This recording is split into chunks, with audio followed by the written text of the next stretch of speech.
the Lakers. As they are presently constituted, they will make the playoffs because of LeBron James. They will win a playoff series, and that's it. And this doesn't change my mind. I don't think it's a big deal. I think it's a big deal. I think it's a big deal because of how they lost.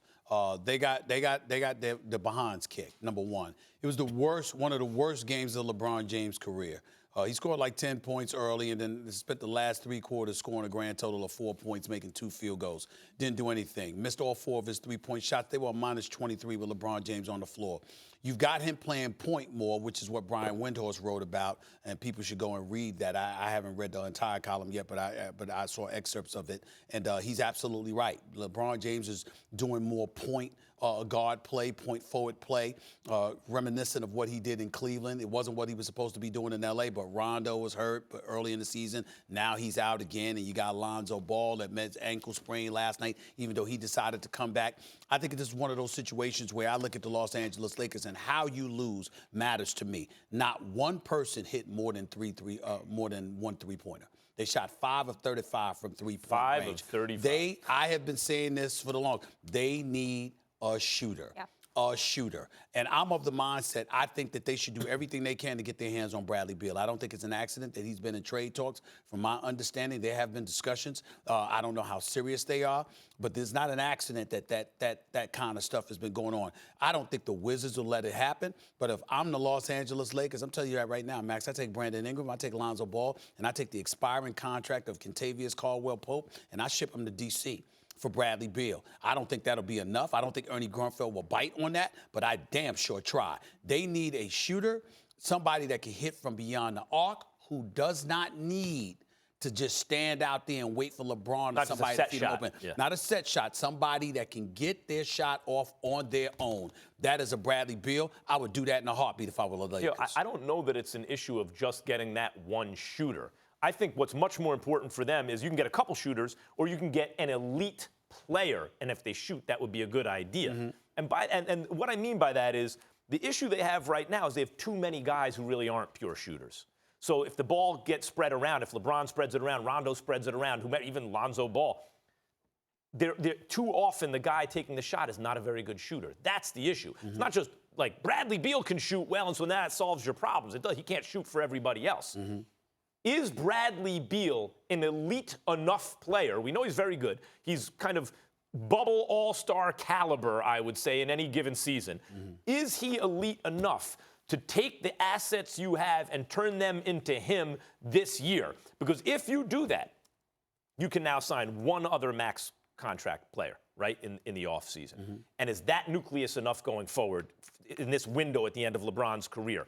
I'm not sure I make that deal for Bradley Beal. For me, I wouldn't hesitate because as long as it enables me to get one superstar to join LeBron James and Bradley Beal, I'm good with that because I like Kuzma and Hart, and I like what they bring to the table. I like Tyson Chandler. I like what he brings to the table. I even like JaVale McGee and what he has the potential to bring to the table as well. Plus, you're keeping some of those guys on a one-year expiring contract deals, and who knows what you'll be able to do along those lines in the future. Basically, what you're saying, and you're asking this question, even at $25 million, at 25 years of age, is Bradley Beal worth being your third wheel? I would say yes. To win a championship. He is. I think a third wheel to win a championship? Absolutely. So who's absolutely. So right. Okay, well, I can go with that if the player in between Beal and LeBron is closer to LeBron than Beal. Like now you really need, it's not enough to get another all-star. You need another superstar on that team. Well, again, that was the plan. I mean, we're assuming that whether it's Kevin Durant, it's Kawhi Leonard or somebody like that, we're assuming somebody of that caliber supposedly is in L.A.'s plans and is going to come to L.A. I'm not saying to jeopardize that by any stretch for Bradley Beal. I'm saying make the assumption that one of those folks are going to land in L.A. You go for Bradley Beal, particularly since it doesn't compromise you too much. Because, again, the only contract that's expiring at the end of the season that you're moving away is a KCP, for example, at $12 million. So that's what you're losing. But the bottom line is Brandon Ingram, Lonzo Ball, and others are on the books. If you're the Lakers, you need a player who can really shoot. Brandon Ingram can play. Lonzo Ball can play. They're not shooters. And that's what LeBron needs. Real quick, Nuggets shooters. real, yes or no? I say yes. Say what? Nuggets real, yes or no? I say yes. I'm not sure yet. Too young. They're an upper. They're going to finish in the top 4. I like Denver 14-7. more. They're third in the division. I right like Denver more next year than I do this year. Most 25-point win games of any team. All right, guys. Stephen A., I want you to check this out. Here's what J.R. Smith had to say about your comments that he will be known for the blunder in Game 1 in the NBA Finals last season, tweeting this. Wrong. That's what you'll remember me for, not the people, especially Cleveland fans. I understand it has to be a joker to every Batman, but this ain't that. Move along. I'm not going to disrespect J.R. Smith. I found nothing offensive about what he said, first of all. But I respectfully disagree.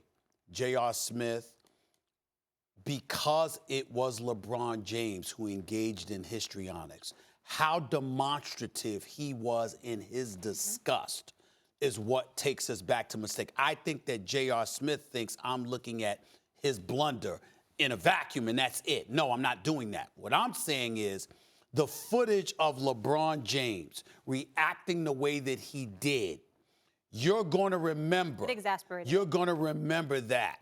And that is what is going to stand out, and that is what's going to resonate, because you're going to remember why LeBron acted that way and looked that way.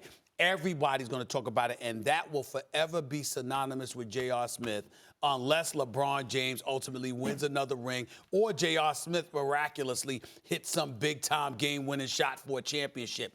This is what he will be remembered for. And dating Rihanna, too. You found nothing. Just kidding. You found nothing offensive about being called the Joker to his Batman? No.